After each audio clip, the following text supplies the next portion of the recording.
નમસ્તે, હું સોનલ દોમડિયા તમારું સ્વાગત કરું છું અમારી યુટ્યુબ ચેનલ સોનલ સાઇડમાં, જ્યાં તમને મળે છે ચોક્કસ માહિતી પુરાવા સાથે. મિત્રો, કમેન્ટ બોક્સમાં ટાટ ભરતી 2019 જ્યારથી શરૂ થયા છે ન્યૂઝ, ત્યારથી મને એક પ્રશ્ન આવી રહ્યો હતો કે ટ્રાયલ સર્ટી અને ડિગ્રી સર્ટી આ બંનેમાં શું તફાવત છે. પરંતુ સમયના અભાવને લીધે આ જે વિડીયો છે હું નથી બનાવી શકેલી, પણ આજે બંનેનો જે અલગપણું છે એ આજે આ વિડીયોમાં તમને કહીશ. જે પણ મિત્રોને આ પ્રોબ્લેમ હોય કે ટ્રાયલ સર્ટી અને ડિગ્રી સર્ટીમાં શું તફાવત છે, તો એ આ વિડીયો દ્વારા એ જાણી શકશે. મિત્રો, ટ્રાયલ સર્ટી એટલે કે તમને સ્કૂલમાંથી કે કોલેજમાંથી ફર્સ્ટ ટ્રાય એટલે કે તમે પહેલી જ વખતમાં પાસ થયેલા છો એના માટે જે સર્ટી આપે છે એને ટ્રાયલ સર્ટી કહેવામાં આવે છે. તે તમે જે તે સ્કૂલમાં એટલે કે તમે 10મું જ્યાં પાસ કરેલું હોય, 12મું જ્યાં પાસ કરેલું હોય એ બંનેનું પણ મળે છે ટ્રાયલ સર્ટી. પછી તમે જે BA કરેલું છે એનું પણ તમે ટ્રાયલ સર્ટી મેળવી શકો.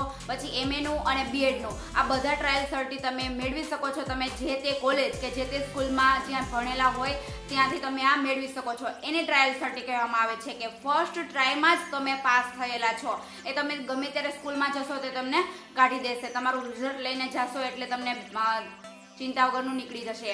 અને ડિગ્રી સર્ટી એટલે કે તમારે જે BAના 3 વર્ષ પૂરા થાય છે એ પછી તમારું રિઝલ્ટ આવે છે BAનું, અને એની સાથે જ ડિગ્રી છે એ ગાંધીનગરથી તુરંત તમારી ઘરે આવી જાય છે.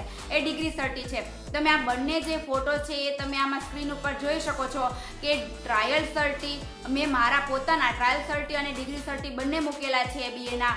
તો તમે જોઈ લો અને ત્યાંથી તમને ખ્યાલ આવી જશે કે ટ્રાયલ સર્ટી અને ડિગ્રી સર્ટી બંને એક નહીં પણ બંને અલગ છે. ને હા મિત્રો, જ્યારે તમારી ભરતી થાય છે ત્યારે બંને જે ઓરિજિનલ છે તમારે રજૂ કરવા પડે છે કે તમારી પાસે આ બંને સર્ટી છે, ટ્રાયલ અને ડિગ્રી બંને. તો મિત્રો, તમારી પાસે જો ટ્રાયલ સર્ટી ન હોય તો આજે તમે જે તે સ્કૂલ કે કોલેજમાં ભણેલા હોય ત્યાં તમે મેળવી શકો છો. મિત્રો, તો વિડીયો કેવો લાગે, ગમ્યો હોય તો લાઈક કરજો, શેર કરજો તમારા મિત્રો સાથે. અને હા, અમારી યુટ્યુબ ચેનલમાં નવા હોય તો સોનલ સાઇડને અત્યારે સબસ્ક્રાઈબ કરો અને બાજુમાં બેલ આઇકન છે એને પ્રેસ કરો, જેનાથી આવા વિડીયો તમને મળતા રહે પહેલા જ. અને મિત્રો, ટાટ 1-2 ભરતી 2019ના રિલેટેડ આગળનો જે વિડીયો છે એજ લિમિટનો છે કે અલગ અલગ કેટેગરીની જે મહિલાઓ છે અથવા પુરુષો છે એની એજ લિમિટ કેટલી હોઈ શકે એનો નેક્સ્ટ વિડીયો હું બનાવવાની છું. તો આગળના વિડીયોમાં આ માહિતી લઈને હું તમારી સાથે આવીશ.